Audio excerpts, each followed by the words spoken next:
Welcome, new listeners and returning listeners, to today's episode of the Black Business Roundtable. I am your host, Doug Blacksher, broadcasting to you live from the city of Diversity, Oakland, California, at 4 p.m. Pacific Standard Time and 7 p.m. East Coast Time every Thursday. Given more than a shout out, I am giving her a hug across the miles, and to my sister, my friend, my colleague, Dr. Ashley Coleman, Doctor of Psychology. We can't wait.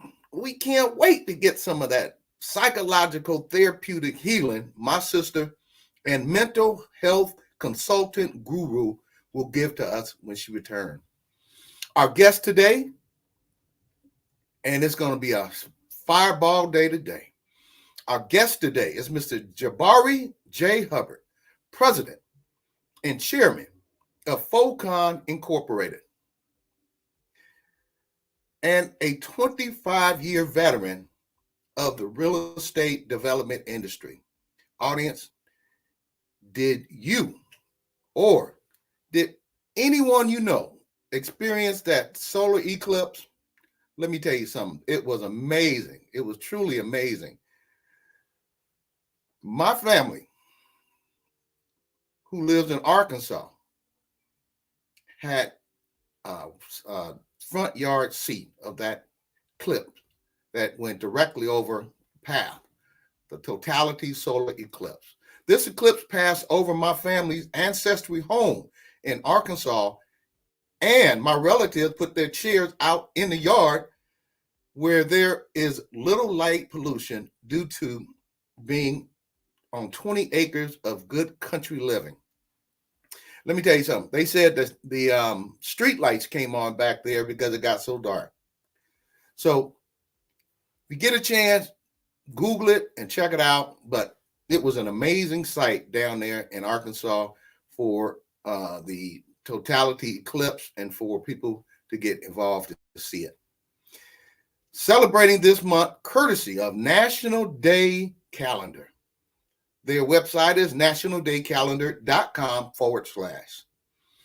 If you were born in April, you share a birthday with the amazing Billy D. Williams, Music Man Pharrell Williams, Judge Greg Matthews, actor Sterling K. Brown, and rapper Christopher Reed, as he was one of the duos in Kid and Play. Remember that, Kid and Play? I remember that. Just to name a few. National Day Living Donor. Learn more about organ donation. Visit organdonor.gov. Once again, that's organdonor.gov. Pet Day. 8-track day. See the hashtag listed for you below on the screen. National Week. National Window Safety Week. National Library Week. To learn more, visit ala.org. See the hashtag listed for you below. National Month. National Month of Hope. National Fair Housing Month. National Financial Literacy Month. See the hashtag listed for you below. Also, a calendar note from Equal Justice Initiative. There, on this day, April 11th, 1913, recently inaugurated President Woodrow Wilson received Postmaster General Albert Burleson's plan to segregate the railway mail service. To learn more about our history of racial injustice, disparity, discrimination, visit eji.org, or as seen here on the calendar, on the right below the screen. Today, we're going to light it up today. You always hear me talking about the disparity study. Mr. Jabari J. Herbert, Mr. Herbert, I said Hubbard, Mr. Herbert, Jabari J. Herbert, Mr. Herbert was a founding member and CEO of the Alliance for West Oakland Development Incorporated, a 501c3 community development corporation, and he's a champion of the Mandela Village Master Plan at the West Oakland BART station in Oakland, California. Focon was a founding member of AWOD, which we're going to have him explain to our audience what that means, through the Federation of African American Contractors, Inc., FAAC. Mr. Herbert has worked on the development of over 1,200 units of new preserved affordable housing in San Francisco with Mission Economic Development. Okay, dun dun dun dun. This week's thumbs up and thumbs down. Local, national, and international. Feel free to send me your thumbs up and thumbs down the day before our show, and they may be featured on the show. Looking to hear from you for the thumbs up and thumbs down. Hit me on social media, either Instagram, Facebook, or LinkedIn. And I'm seriously looking forward to hearing for who we should be exposing for the thumbs up and the thumbs down. So, thumbs up today. Thumbs up today goes to my high school alma mater, Castlemont High School. Kids in Oakland, California. The kids just got back from Asia, creating animosity, hostility, race wars in this country has been a scheme for white America. Not all white America, but for many white Americans for centuries. These kids were able to go back to Taiwan, Southeast Asia, and visit countries that they would normally have never had the opportunity. So I'm going to give a thumbs up to the Oakland Unified School District for getting these kids out of the country to visit to visit other countries and see how other people live. A lot of times these kids don't even get out of the city of Oakland or the county of Alameda. So thumbs up to Castlemont High School and the Oakland Unified School District.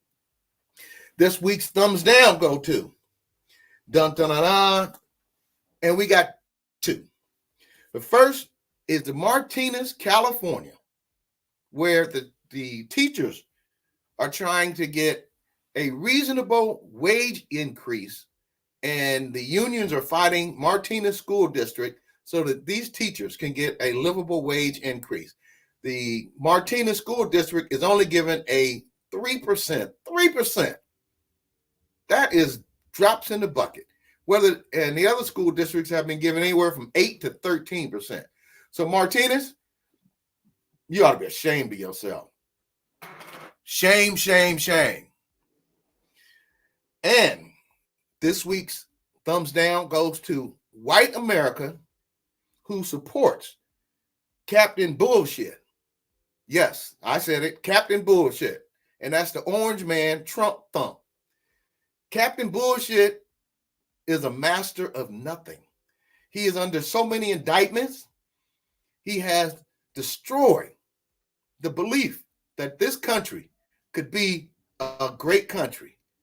He has sided with Russia. he has sided with dictators who treat their people like boo-boo the fool. So white America elected him. Yes, they elected him, and some stupid black Americans. But if white America wants to reelect Captain Bullshit, we see, and we need to stay out of other people's business. And I'm talking about countries. You want to go to other countries and help them? Hell, you need to help us. Help black people in this country to have fairness, whether it be economics, housing, or other. So to that end, and I want to give one last example of how racist this country is. We had a black man, President Obama, who did wonders in this country, who united us. And white America, many, not all, but many, had the audacity to want to throw him out of office because of a suit.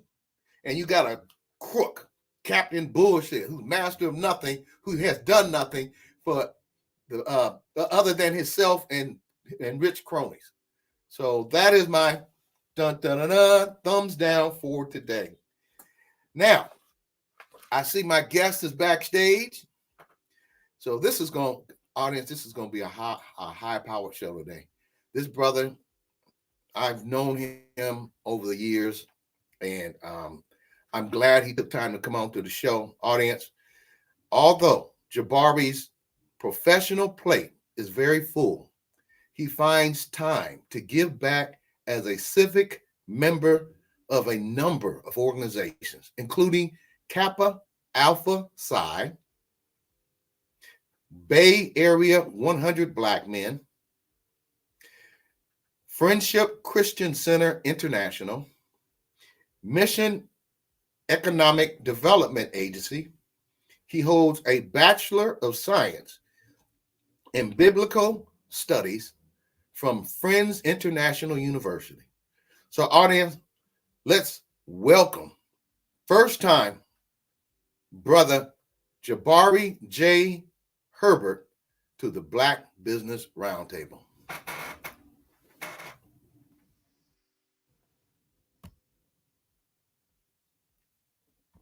Give me this opportunity and to speak publicly about some issues concerning. Do we have him backstage? You hear me? Barely. Can you hear me? Hold on. Let me adjust my headset. Hello, how's this? Can you hear me? Okay. All right. Yes, No, I can hear a little better now. God. Thank you for this opportunity and this platform. I'm honored, and it's been a pleasure to join your show.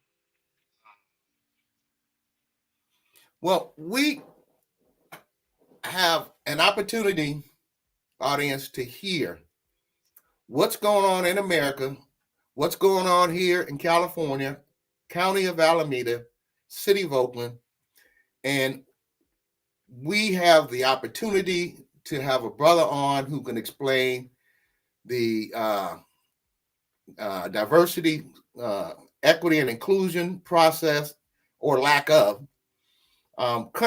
Cities and counties all across the country have diversity studies. And it's clear that there is an organization right now that is trying to take us backward instead of carry us forward. First off, let's dive right into it, Jabari. Can you tell our audience what exactly is a diversity study? Thank you. Sure.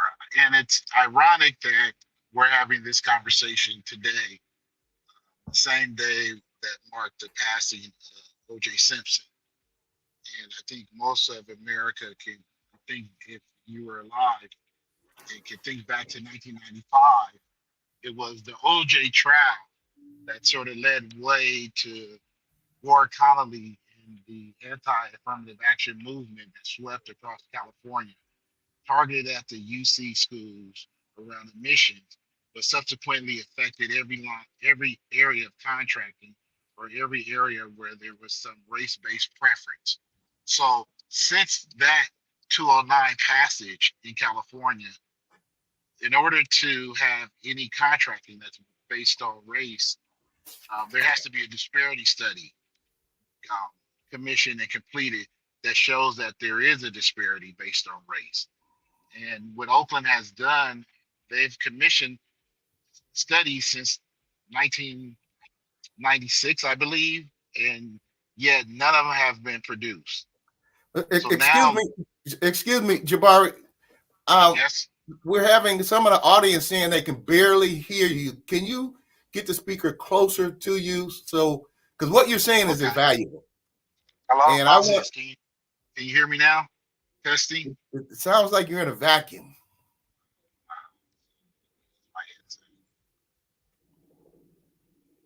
Are you on a headphone? Yeah, I'm on a headphone, but I'm gonna get off of it right now.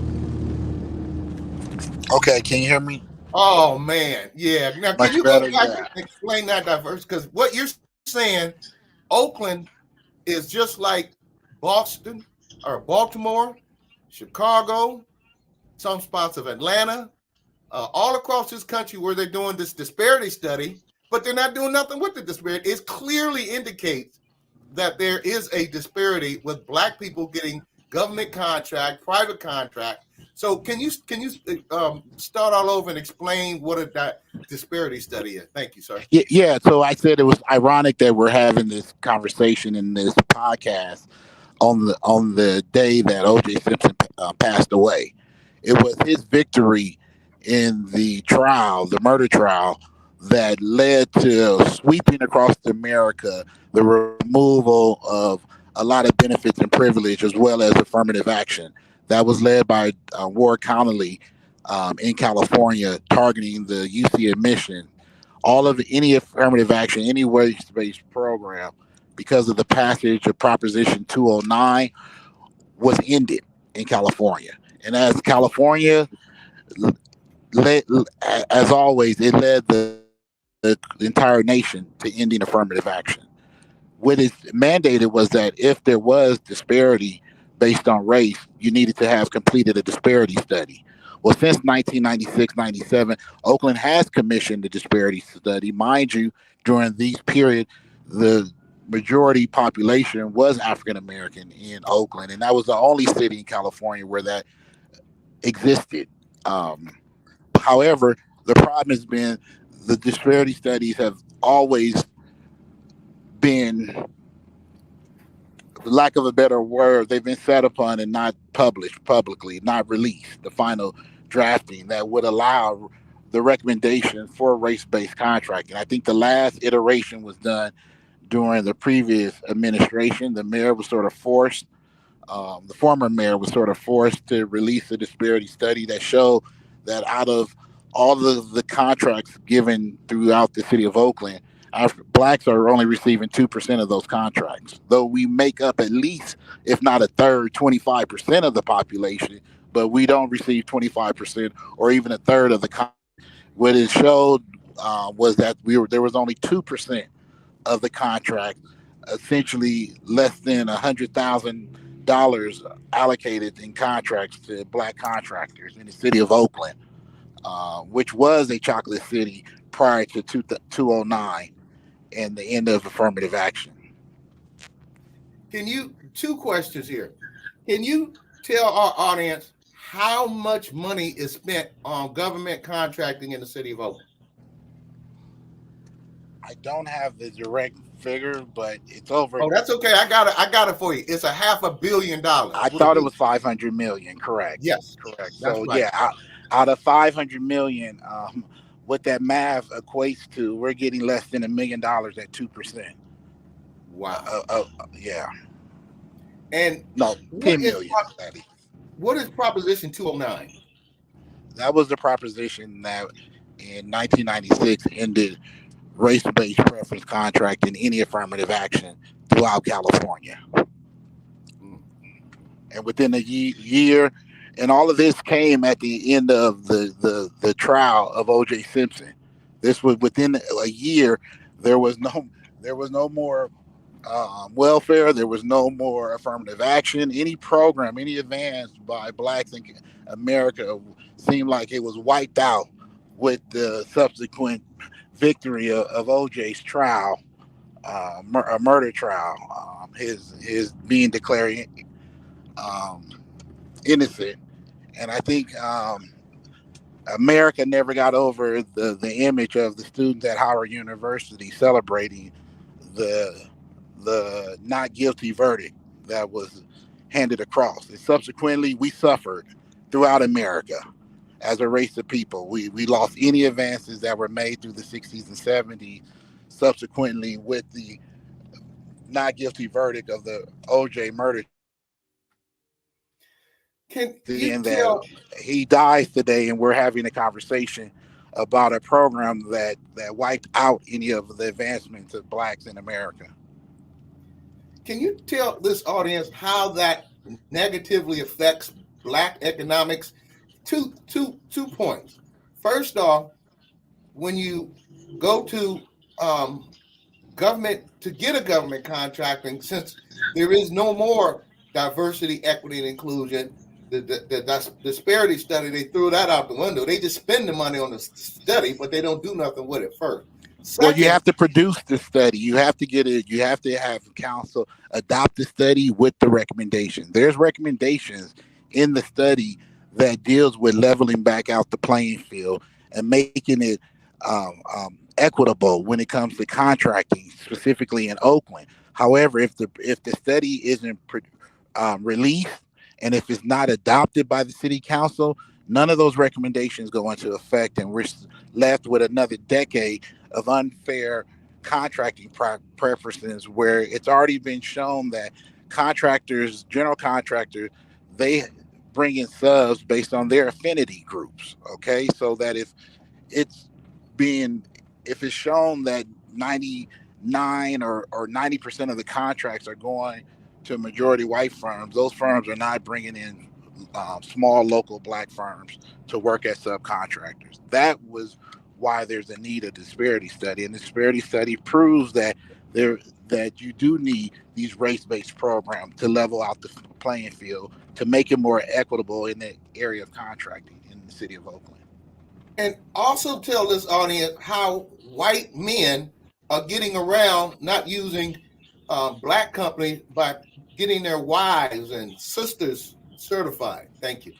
Well, that was always the case, and I think that was there's been a history, and there's been fights against that. But however, the only requirements is for the use of in the city of Oakland of local businesses and small local businesses. So they've always set up their cousins, they've always set up family members to sort of meet those goals in business, so that it wasn't a matter of having any equitable participation. All those contracts went to family members or family-based organizations, subsidiary and affiliated groups. There's a And question. I know a number of general contractors that are doing that, have set up family members in contracts, have subsidiary companies that they own, and that's who they sub out to. Well, there's a question on here which I'd like to ask you. It says, Doug, I recall when you had on, I think it was the mayor or vice mayor, it was a deputy mayor of Oakland, and the disparity study for you, for your area was discussed. Oh, that was the vice mayor. You're right. That was Vice Mayor Rebecca Kaplan. But has anything transpired since then, Jabari? No, I think the city attorney has constantly requested additional data. So that's a way of, delaying and prolonging the study from being released. So it has been leadership like Councilperson Kaplan, excuse me for that mistake, and we need the leadership of those council people to speak up and demand our mayor to request the release and the adoption of the study with his recommendations. What do we need to do? You and I, because we are very much community advocates. Right. We got to get our respective chambers of commerce, especially the ethnic chambers of commerce, and we got to get the NAACP to either file a lawsuit or get the city. Once again, we held a press conference, and that was what preempted the previous mayor, former mayor, I should say, Shaft, for to release the study initially several years ago. So I think it takes that level of organization and organizing and a spotlight being brought on this issue and this matter at this moment in time, because the study was completed last September, October, I believe, according to several council members, and yet it has not come to the council to be formally adopted and approved with the recommendations. I think what's key is that, there are recommendations of how to equal out and make it equitable when it comes to contracting, when it comes to the 500 million in contracts that are being withheld from local contractors that are Black, but you need the study to be released. So what we need to do here in Oakland, as well as in the county, state, and all across the country, we need to start organizing how to hold these cities accountable, and these counties and these states and the federal government accountable. Absolutely. It's our elected officials need to be leadership. Now, when they all talk about it individually, and when it's collectively brought to them, they'll all vote for it and adopt it. But the problem is it's being withheld. And that comes to one person. We're in a strong mayor city. So the mayor has to show some leadership and demand the release of the study. That's what you and I will have to talk to Mayor Shang. We have to talk to her, absolutely, and get her to get our city attorney to release the study. Now, I know you work with a group of people, one who just passed away, God bless his soul, who has put up a good fight. Let me back up a little bit. You said we need to get our Black Chamber or African American Chamber of Commerce. Who's the president of that? Kathy Adams. Okay, thank you.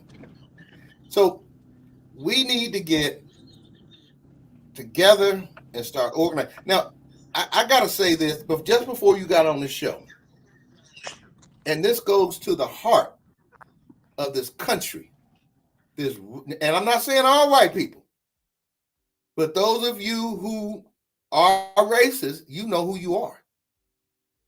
You know who you are.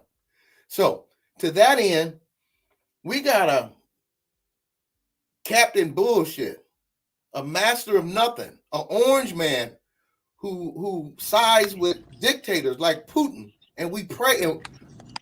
150 million white folk voted for him, and a few dumb Black people, house Negroes.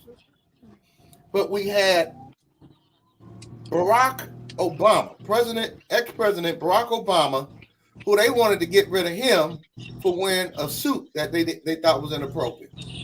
Now, we need to have these conversations, these talks, and then put them into action, because I have colleagues on the East Coast, and they're having the same exact problem in Baltimore, in New York, and other areas around this country that we're having here. There was a young lady named Tamara Brown that she had a good fight in Baltimore, and they gave her such a hard time. But this is just not happening here in Oakland, audience. This is just not happening here in Alameda County and the state of California. But there is a nationwide push to destroy Black economics. And this is what I say to you, Jabari. Black people spend $1.5 trillion. $1.5 trillion every year in this economy, and we get treated like boo-boo the fool. What do you say about that? What do you think about that? Jabari? I'm sorry, what was the question? I said Black people spend $1.5 trillion a year. Yes. Supporting economy. Yes. we get treated like boo-boo food. Right. What are your thoughts on that? We need to be selective on how we spend. Our only strength is the fact that we are consumers. Okay. And unfortunately, we have to leverage our consuming power to yield power and start having at least demanding a seat at the table. Well, as you know, I sit on the California Democratic Central Committee and Alameda County Democratic Alameda County Democratic Central Committee and the California Democratic Party. I'm a delegate, but we got to get more people involved in the politics, because one of the things, if we had more people representation sitting at the table, we wouldn't be on the menu. Well, I agree, but I feel neither party represents us. So if we're going to organize, we need to organize and take over both parties, or create our own party and be independent and vote as a group and as a block. And if we create a BIPOC movement here in California, it'll sweep across the world. Sweep across the nation here. And if we vote independent as a block, where it's not guaranteed one party has Black and Indigenous people's vote, that represents a majority of the nation right now. BIPOC people of color. And I think if we vote as a block, we can then demand an equal seat at the table. And I don't think we give it up to either one of the parties, because neither one of them represents, the concerns and needs and the struggles of Black people. I haven't seen it in my 50 years here in America. Well, let me tell you what I do know. Some has been better than others, but I think both of them missed the mark entirely. Well, let me tell you what I do know. When I started getting involved with the Alameda County Democratic Central Committee, it was maybe 3 or 4 Black people at the meeting, and now there's much more. But they treated Pamela Price, who is now our district attorney, they treated her like boo-boo the fool. And the first time that happened, I got up and said, you will not talk to this sister like this anymore. Every time they have issues or legislation that they're trying to get us to support, I'm standing up wanting to know what the legislation is. We're having more people get involved. I believe that at this time, the Republican Party has been hijacked, and it's kind of like what's the better of the two evils? So I agree with you that if we could ever get our people to unite, and that's the key, we need to create our own block of votes to where we can be sitting at the table. We can be making decisions. We can say there's going to be a push to have more participation and opportunity for Black businesses here in Oakland, Alameda County, state of California, which will sweep across this nation. I totally agree there. Let me ask you something. Can you tell this audience about the legislation that was put through? I believe it was when Lauren Taylor was here, to take opportunity to have 25% contract participation down to 5%. Do you know anything about that? Well, I knew they were trying to include non-local contractors out of San Francisco, and do away with the 25% small local business participation. Clearly, the companies that are small local businesses tend to be BIPOC companies and BIPOC contractors. So the whole movement to include San Francisco contractors that were small was just opening up Pandora's box to even make us more marginalized in the area of contracting in the city of Oakland.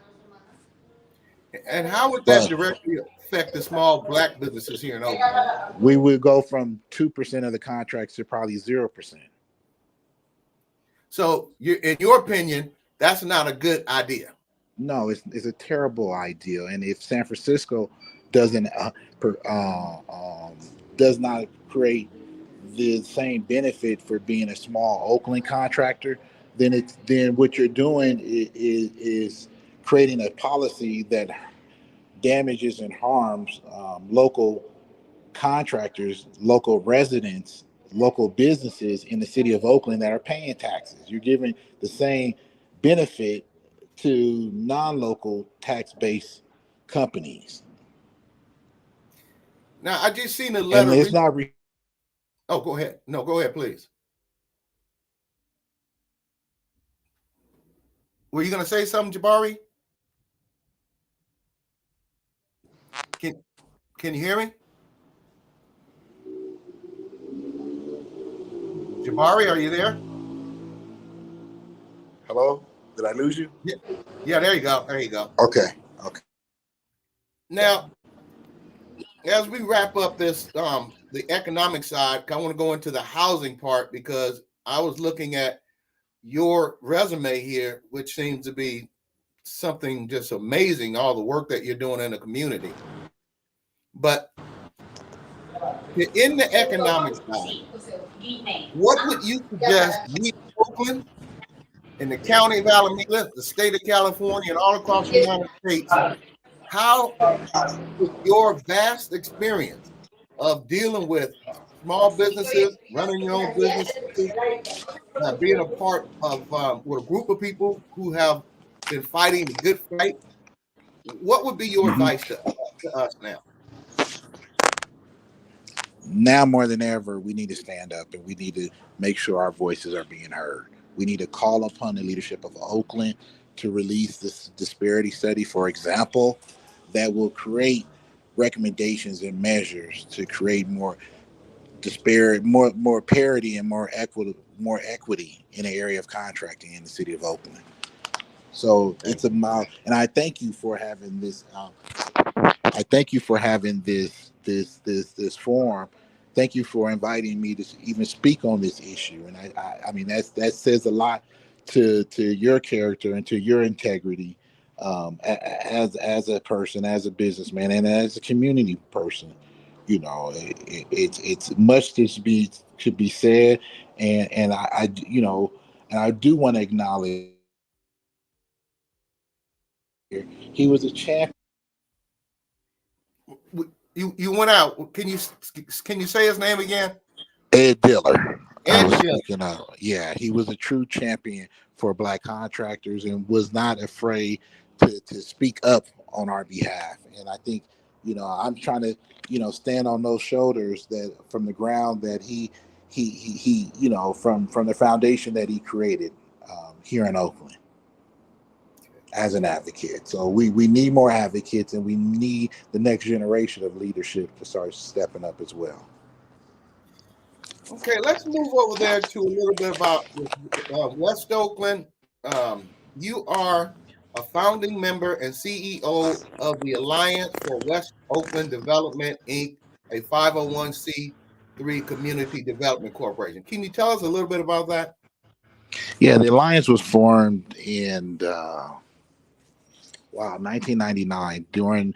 I came here out after undergraduate college at UC Riverside. I was brought here by another advocate in the community, Monza Toto, and there was a vision to replicate what was being done at the Fruitville station for Latino Americans, for Blacks, regarding the historic area of 7th Street and what it was when we were segregated. And we had, you know, clusters of businesses and services along 7th Street. This was an opportunity pretty much funded then by the reelection of the Clinton administration when Oakland was funded as an enhanced enterprise community.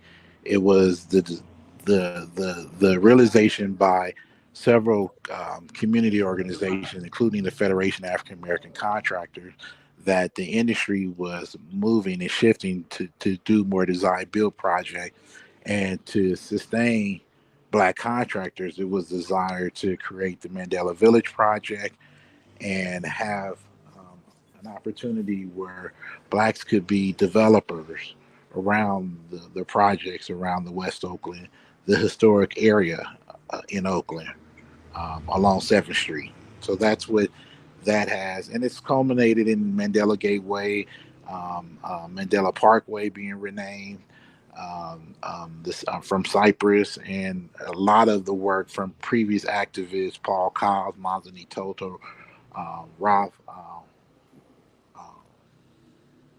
Ralph Williams, thank you, and many of the advocates and leaders that were pushing this from when the Cypress Freeway collapsed from the Loma Prieta earthquake, and created an opportunity for that freeway not to divide West Oakland, but actually be rerouted around the community. And that's what spearheaded that development effort. And can you tell us a little bit about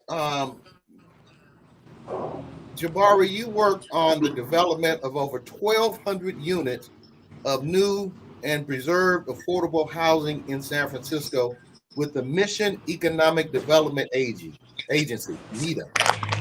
First off, can you tell us a little bit about that? And then more importantly, discuss affordability. Thank you.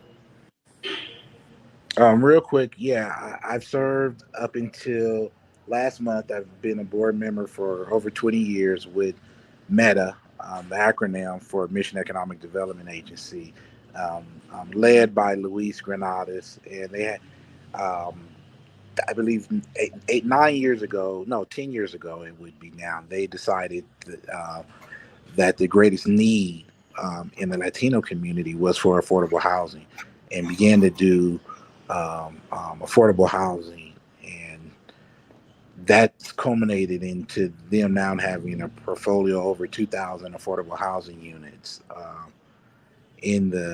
throughout San Francisco. And what does affordable housing mean? Does it mean when they put 1,200 units, all 1,200 is going to be affordable? Can you explain to the audience, how does that work? Well, what they've been able to do, I think, from funding, mind you, the city of San Francisco is also the county of San Francisco. So through resources and through their inclusionary program, there's been developers who would buy parcels and donate it to the city, and then the city will do RFP and put out those parcels for low-income housing, and that's housing for individuals that are at 50 and 60% of the area median income. Explain what a RSP, what did you say, a RSP? They'll do a request for proposals for nonprofit developers or people who develop affordable housing. And low-income affordable housing I'm referencing are at 50 to 60% AMI levels. So you're dealing with the lowest of the low. Now, what's a AMI? I'm sorry for those acronyms. Average medium income. Thank you. Well, let me just say this. It has been a pleasure having you on the show today. We would love to have you come back. We want to encourage this audience that goes from coast to coast, from border to border. And I got a call from somebody from China last week. We even have some audience in China. But the biggest thing we need to do here, Black America, is we need to unite. We need to start telling our politicians it's good to help out other countries who are having issues. But Black people in America have been having issues for 400 years. Black people in America have had economic issues, health issues, generational wealth issues, housing issues, and I can go on and on and on. I'm not saying don't help any other country. I'm just saying help Black Americans in America, in the United States. And we need to galvanize our power, and we need to hold these politicians accountable. And this is including the city of Oakland. And I would love to get with you and put a letter together and send it to this mayor and this city council and let them know that we are unhappy that this disparity study, first off, hasn't been released. And second off, it hasn't been released. So to that end, Jabari J. Herbert, it has been a pleasure having you on the show today. I thank you for your perspective. And I'm sure that people all across this country who are Black are having the same challenges as we here in Oakland, California. So you drive safely out there, and let's talk soon. Yes, sir. Thank you for this opportunity, Doug. And yeah, let's get that letter and let's get the mayor on notice regarding the disparity study. One thing I do know, you have some powerful letter writing folks on your team, because I've seen a couple of them.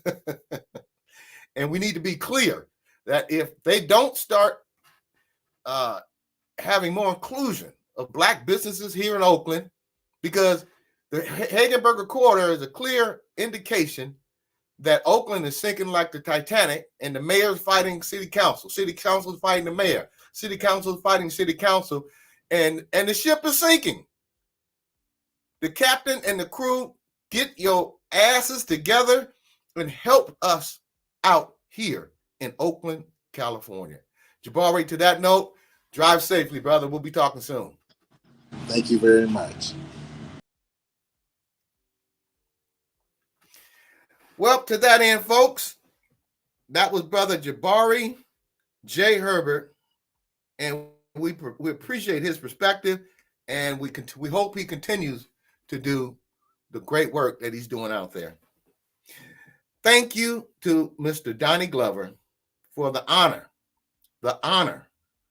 of the Black Business Roundtable, being a part of your growing network dedicated to bringing the real unfiltered news before the news.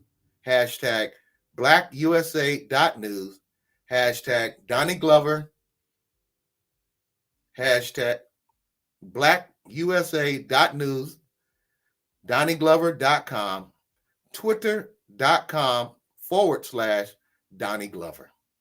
Continue sharing hashtags Stand with Carlton of Raleigh, NC 2022, imprisoned for self-defense when threatened with bodily harm. A man had a AK-47 in his car and said he was going to come back and shoot up Carlton's business and his patrons.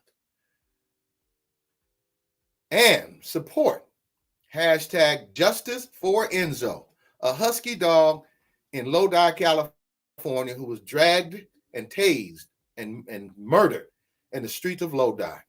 Animal advocate hashtag Chris Kelly Foundation. However, if you can boycott, hashtag boycott Lodi, California, hashtag boycott Lodi, hashtag boycott Lodi wine, you have many choices of wine purchasers other than the 80 plus winemakers in Lodi or San Joaquin area.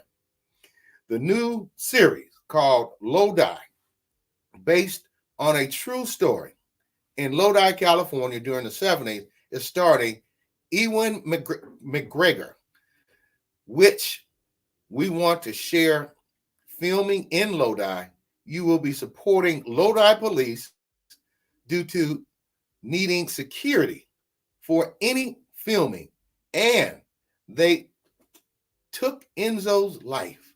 See the chilling video of hashtag Lodi PD, a long animal control scene around the world. If you want to be in the know and reach our audience, BBRT, advertising family, or to be a possible guest on the show, reach us via our email, BBRT2021@hotmail.com. Include your company name, company address, website, company phone number, and social media page info to our email at BBRT2021@hotmail.com for vetting consideration. Audience, help us grow. And that includes Black Business Roundtable and blackusa.news. Help us grow.